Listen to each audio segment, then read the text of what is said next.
How's it, guys? Welcome to the PPE lab. Today I'm going to talk to you about steel toe cap versus composite toe cap.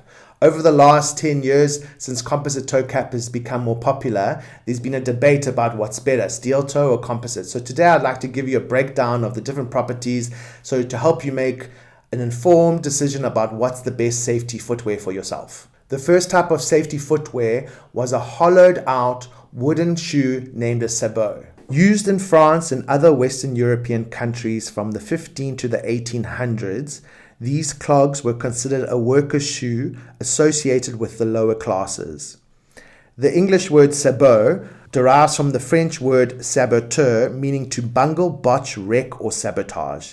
The term was originally used to refer to labor disputes in which workers wearing sabots interrupted production through different means. There is this folklore explanation that the sabots were thrown into the machinery, but according to Wikipedia, it's not actually true. Steel toe caps have been around since the 1940s, originating in Germany, and even though they were originally designed for workers, Nazi German soldiers wore them in their boots. Towards the end of World War II, industrial safety became an issue because it was much cheaper back in the day and faster to replace an injured worker than introducing safety measures. There are some factors to consider when choosing safety shoes and when deciding if you want to do steel toe cap or composite toe cap. First thing to consider is, what job are you going to be doing?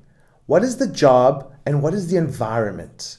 Another thing you want to consider is, are you going to go through a metal detector throughout the day? So if you're working in an airport or a mine or a prison and you're going in and out of a metal detector, it will save a lot of time to rather just go with a composite toe cap.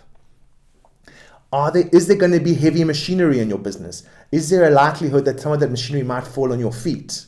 When deciding if you want a steel toe cap or a composite toe cap, it's good to consider a few factors. What is the job you're doing?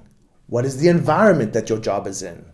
Are you going through metal detectors? Because if you are going through metal detectors, then it might be better to choose a composite toe cap. Will you work with heavy machinery? Is there a likelihood that these heavy machinery might fall on your feet? What's the level of protection you need? What are the properties that your shoe needs to have to give you correct protection? When you consider all these factors, it'll help you make a better decision on what works better for you. So the pros and cons of steel toe cap are as follows. It's cheaper, it's stronger, it's been around for a long time, so it's a tested method that works. And there are lots of styles and sizes because it's been around for so long and there's so many different brands. The cons, it's heavier. I've weighed it, it's 103 grams compared to the composite toe cap, which is 67 grams. It's less durable and it conducts heat, cold, and electricity, which creates an additional risk factor. So if you're in an environment with very low cold temperatures and very high heat and with electricity, I would suggest you'd rather get a composite toe cap because it will be safer. Composite toe cap pros. The pros of the composite toe cap is that it's lighter. At 67 grams, it's pretty much half the weight of a steel toe cap. Another pro of the composite toe cap is that it doesn't conduct heat, it doesn't conduct cold, and it doesn't conduct electricity, which makes it a far safer boot than the steel toe cap. Cons for the composite boot is that it's more expensive. Usually it's a specialized boot, but because it's a new product and in the last 10 years it's picked up in popularity, there are a lot more brands that are now offering a full range of safety boots that are in composite toe cap. Another con about the composite toe cap is that because there aren't that many brands doing it, there's less variety of styles and sizes.